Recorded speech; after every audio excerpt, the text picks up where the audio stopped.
We are live. I'm Naijha Wright-Brown, co-owner of the Land of Kush Vegan Soap Bistro in Baltimore and executive director of the Black Veg Society. I am your host, also contributing for your Unchained TV. Who wants to learn about buying vintage and recycled clothing? Here to educate us is Kierrah Smith. Kierrah, welcome. How are you doing today? I'm good. I'm so happy to be here. I'm happy to see you too, cuz you know how it is, This is Right. how we gotta meet up. Yes, Kierrah is my cousin, y'all. But hey, we doing this interview thing. Kierrah, talk to us about your passion for style, beauty, and photography. Like what made you get into all of that? That is so funny because it was really like a several paths of like reckonings and realizations that kind of got me to like finding my mediums of self-expression. So photography was like the first like artistic medium that I did, and I did it because I was in between jobs. To be totally honest, I was waiting on clearances for one of my first jobs, and I was like, I need to make some money. And so I picked up my camera that I had. I had a DSLR, and it was frustrating and challenging, but I kept going at it, and it allowed me to open the doors for myself and challenge myself to think more creatively and artistically. And I think that around that time, that's when I also started accepting like, hey, I've always loved clothes. Like I've always loved style. I never call it fashion because I feel like the word fashion intimidates me because I think of like people that study fashion and stuff, and I don't do that. So I speak about style. I speak about my own personal taste and how I see things and how things make sense for me. And so it all just kind of circled back around, and I've been able to like harvest on these really great skills. I like that. I like that you said style opposed to fashion, because here I'm 50 years old and I can't even figure. I'm like, I don't know what I'm doing. I'm just doing whatever. So you didn't did you go to school for photography and all that? Because you said you didn't go to school. This is just something you got into, because you were looking for work. How long has that been? How long have you been in this creative mode and passion of doing this? That's an interesting question. I have an interesting answer for it. So the thing is that I did not go to university for this. I went to university for political science. Woo! Yeah.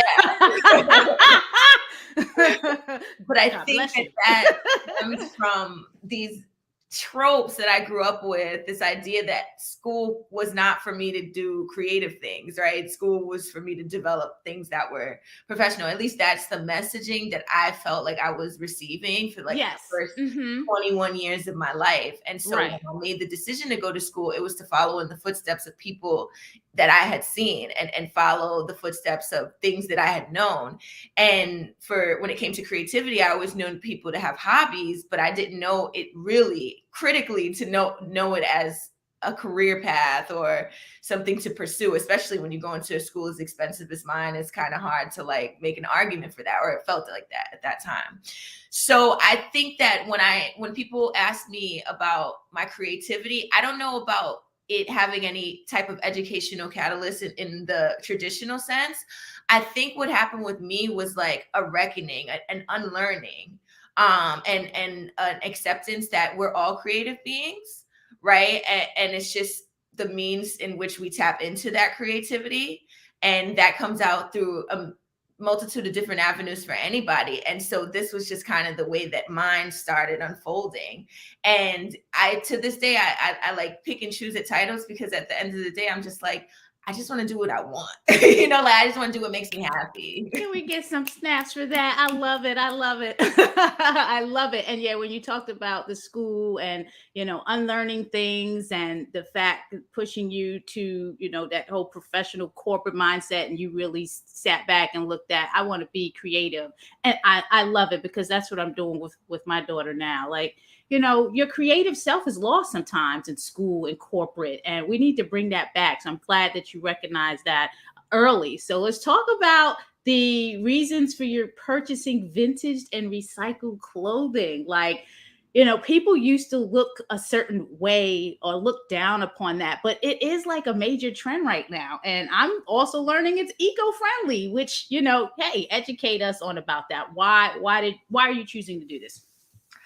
I was a fast fashion girl for so many years through like my early adult years. And I respect where they come from, where the industry comes from. But at the same time, it got to a point where I think I was hitting a wall, because as a consumer, you have to consider like my age and my access. So I'm only beginning to step into a time of access where I can afford to buy like higher end retail. But for years, I was only buying fast fashion, and then I was tired of it. So I was like, why do I keep doing this when there's things for Forever 21 I could pick up in the consignment shop? So then I started frequenting consignment shops. And then I started getting bold, and I was like, I think I'm trendy and stylish enough to dress myself in thrifted clothes. I think that I have a little bit of sewing capability.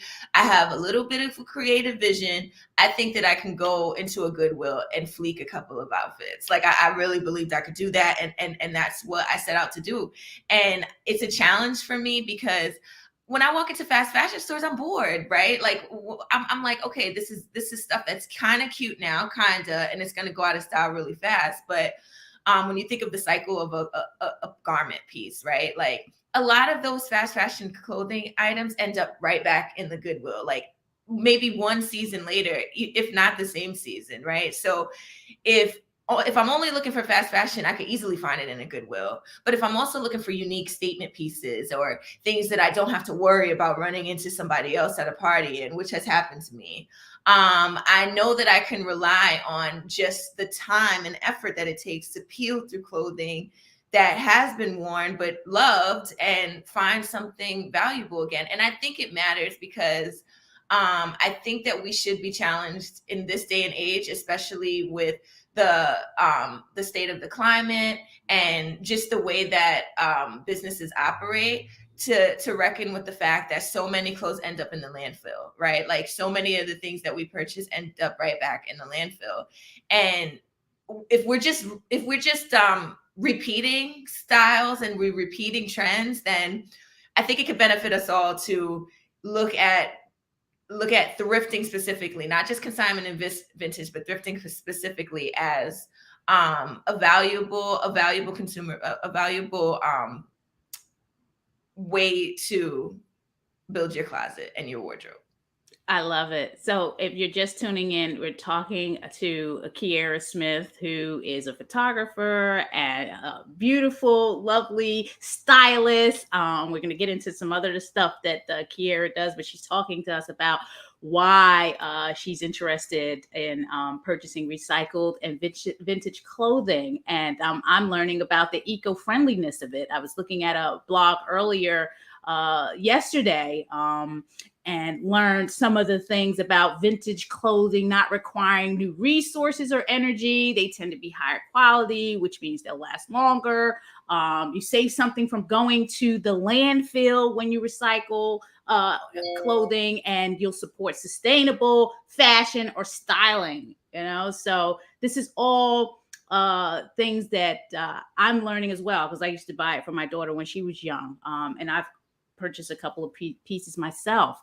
What are your thoughts about purchasing this way, being eco-friendly? Have you, discovered that? You want to talk about that a little bit? Yeah, to me, that is like one of the main reasons to do it. I think that when I consider the labor practices of the retail industry, and considered the volume of garments that, as I mentioned before, go directly to the landfill or end up back in the landfill just to fulfill really short-lived trends, I think it makes all the more sense. There are so many gems that's already in existence in the world, right? That we don't have to use a new energy source to get to. That's sitting somewhere in your own backyard, right? Because there's so many times that people are just looking to get rid of clothes. And I think that the thing about thrifting and sustainable clothing and sharing is that like it doesn't have to be limited to like actual retailers, right? Like I consider sourcing from a multitude of sources, right? So I consider sourcing from my friends' closets. Like sometimes I go like, let me shop through your closet. Like, nice. Let me see what you have that you might not necessarily want. Because maybe I don't have to go out and buy something new for this event, right? Maybe I can just go to you. And I think that's a sustainable mindset, right? Because it's micro decisions as well as macro decisions. I feel like it's the macro decisions on the end of the corporations, right? And like how we proceed knowing what we're doing to the environment. But I do think there are micro decisions that make a difference every single day. And I think that those decisions could be made in the smallest of ways. So if I'm choosing to source something from a thrift store or a consignment shop or a vintage store, there is energy being saved. There's shipping energy being saved. There's labor being saved. There's the actual product, the cotton, all of these things are being saved with just the purchase of something that's already in existence. And it's also appreciation for community in there and sharing and giving and knowing that things are cyclable, right? So maybe if I take care of my garment, it could look good on somebody else in the future instead of it being mine forever. I love it. And you have some comments coming in here now. Tom, thanks for tuning in. He basically sharing with us. Keep in mind, Jane Fonda says she isn't buying any new clothes. That is so major. See, I'm going to be getting into all of this stuff. This is vintage and recyclable clothing. So you're going to have to share some tips on beauty and styling with vintage and recycled clothing and accessories, because accessories are important too. A lot of times I find I throw something on and like, I don't like it. But then when I just add this piece to it, now it's popping. Can you share some tips with us? And is it sometimes expensive, or how can we keep it cost effective and inexpensive? That's a really good question. And so I'll start there just because that's the more technical side, where when it comes to like thrifting, and it's like, if you have the confidence and know that you have an idea of what you're looking for, then my advice is just to go for it, right? Like the thing about thrifting is it's about time, right? It's like a nice connecting activity where you're really just flipping through racks of clothing. And some of the methods that I use when I'm in the thrift store is I come in like with ideas about like colors, patterns, and fabrics, right? So you don't want to kind of get lost, because you're going to see like a lot of cute things, like especially like cute trendy items that have just cycled their way into there. So you might want to have an idea like, hey, I need some turtlenecks in my wardrobe. I'm going to specifically look for turtlenecks. Or I know that mint is going to be big this spring, so I want to check my thrift stores to see if there are some mint colored items in there. And I think that the biggest thing about thrift is don't be afraid. I mean, overall, you're not going to end up spending as much money as you would in a regular retail store, right? So don't be afraid to push it. I think another thing that thrifting and secondhand shopping promotes is building relationships with other people that could maybe help you. Like I've gone to tailors to have things adjusted, or I might just take out my sewing machine and adjust something myself. If there's a garment that I see in the store that looks cute, I love the fabric, but it might not be the right fit. There's also something called thrift and flip, a whole world called thrift and flip. Whoa. Where you take something that has potential, and either using your own skills with sewing, or you can take it to somebody like a tailor who does have those skills. You can ask for it to be remade and reshaped and re-envisioned into something newer and fresher than what it even was. Because another thing you'll really find in the thrift store is great material. A lot of great material. And so that's kind of what comes to my mind. It's just like, go in. If you want to know what you're looking for, that could help. If you just want to get lost, I guarantee you'll have a good time. And stick to out of major cities. I know that's another thing. Out of major cities, thrifting is in major cities, thrifting, like New York City, of course, thrifting is very, very big here. So that means you're walking into like consignments like Buffalo Exchange, L Chain, Vintage, or even the regular Goodwill, looking at like retail prices on secondhand items. And of course, I respect those vendors before the price. It's New York, and it's also like there's some of the most stylish people in the world here. So, there probably are some items that is worth a little bit more. So I think it all depends on your budget. So if you're thinking, if you have a wider budget, you're going to find some gems in big cities like New York, but you might be paying a little bit more. But I personally love finding Goodwills in small towns and suburbs. They have great stuff. I love it. And I want to share this picture because this is what got me into the conversation with you, coming on the show and talking about your experience. So let me just show you. My cousin posts this picture on Facebook and I'm like, whoa, this is popping, man. And she's talking about, the thrifting. And I'm like, hey, I got to have you on the show because this is the one thing that I haven't talked about much on the show is the sustainable clothing, and learning how eco-friendly it is and recycling the clothing. So I thought this was really, really important to talk to, and especially coming from you, we're not talking about celebrity. We're talking about the everyday person that's out there doing this and doing it their way to show their own uniqueness. You look really, really fabulous in this picture, and I wouldn't even imagine that it was vintage or recycled clothing. So you are doing the darn thing. You are a creative director. Let's talk about that. Okay, what is that? A creative director of what? What do you actually do as a creative director? Yeah, so I'm a photographer and I take pictures. And sometimes when I have clients, they want more than a photographer's role, right? Or it started about a couple of years ago where they wanted me to step in and do more, right? Because for the most part, as a photographer, you could work on a team and there could be a lighting expert and a makeup artist and all of these things already in place. And so you could just be there to snap the picture. But sometimes when people want photos for, let's say, they're small businesses, who I believe small businesses are the champions of this country. Yes, they are. Woo-hoo! Thank you for that.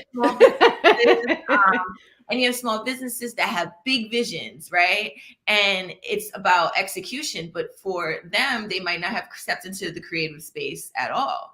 And so as a creative director, I am playing the photographer role, but I'm also taking lead on the direction and vision and surfacing that out of my clients and bringing it to life. So for example, I just worked with a family from North Carolina. Oh, both. They're from DC and North Carolina, sisters. And their daughter, the niece/daughter, just released a children's book.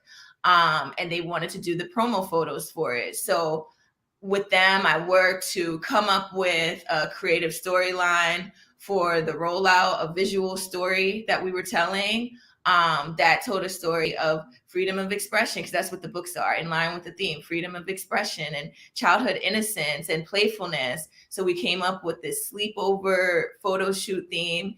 And in the end, we come up with photos looking like straight out of a Gap magazine. And that's nice. We put our heads together and we knew what we wanted and we worked together to bring it out. And so I help you bring that out, and then I help steer it. I bring in the common knowledge, I bring in the insight and the experience, and we put it together and then we execute. I love it. I'm going to have to hire you for some projects too. What would you say is your own uniqueness in all this? What is Kierrah Smith's own uniqueness? Wow. Well, I would say that my uniqueness is like, I think that I will push for vulnerability. Vulnerability in a way that is new and unique for even this current Kierrah compared to previous Kierrah, who is really my only competition and barometer. So I like to challenge myself to just not know anything, to come in with a fresh mind, to come in with a fresh perspective, because I know I don't know everything. And I think that it benefits me and makes me unique because there's a multitude of ways you cannot know something, right? And for everything that I don't know, I learned something that I wouldn't have known if I didn't allow myself to not know. And so I think that at least right now, that's my uniqueness, is that I will put myself out there and allow myself to be shaped and molded. But that still allows me to retain who I am inside and be true to me because of that resound commitment to being moved, being swayed, growing. I love it. And you can only be you. I mean, the platform that I'm on and a lot of the things that I teach about people finding their vegan soul. And you know that, I've been vegan for a long time. We have vegan restaurants and vegan events. But it all boils down to who's Naijha, what's the uniqueness, why am I doing this? I'm not doing this because someone's telling me that this is all embodied in me and my spirituality and the way, I see the world. And I know you've dabbled in a little bit of plant-based lifestyle, talk to me a little bit about that experience and your thoughts around that.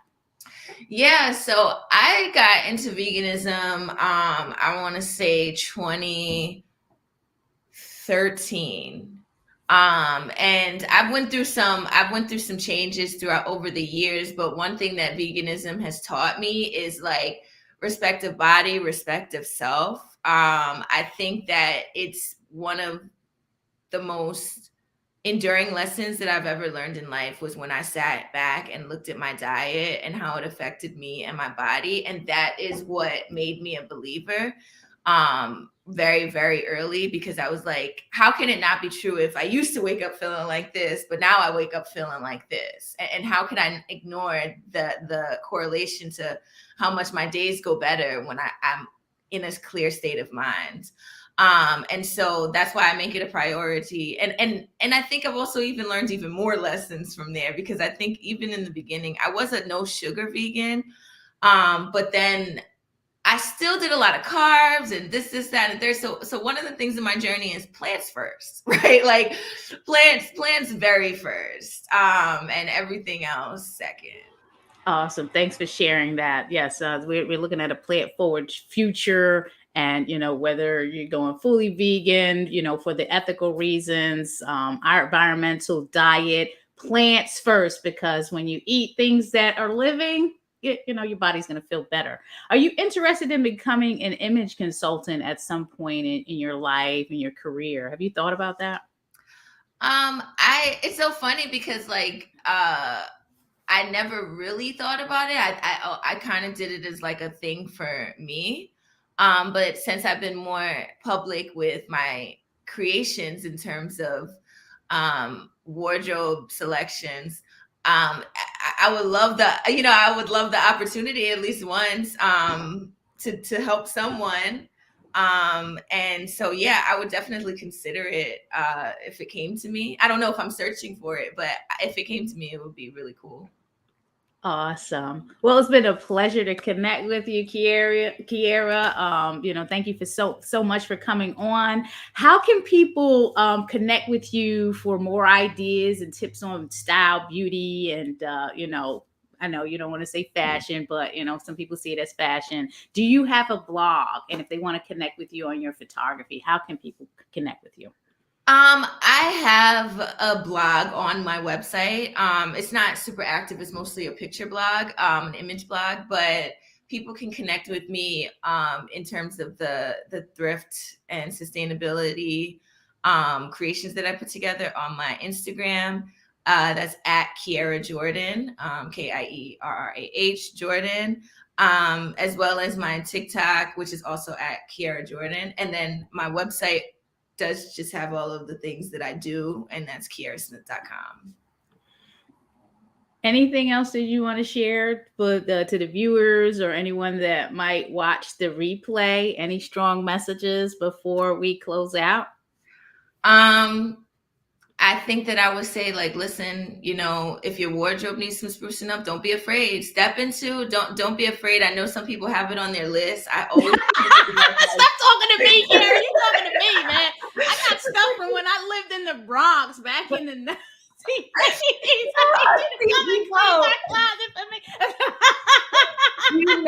So it's like, don't be afraid. Just give yourself a date one day to the thrift store and see where life takes you.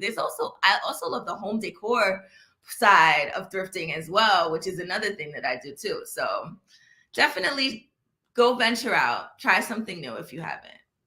Well, I appreciate you again for coming on. Thanks everyone for tuning in. Please share, like, comment. Someone needs this information. I know I needed it today because I need to start making some moves and some changes. Thanks again for tuning in to Naijha Speaks. If you like the content, please, like I said, share, like, subscribe. And whatever you do in your life and today, be well and please be safe and do you, because that's all you can do is you.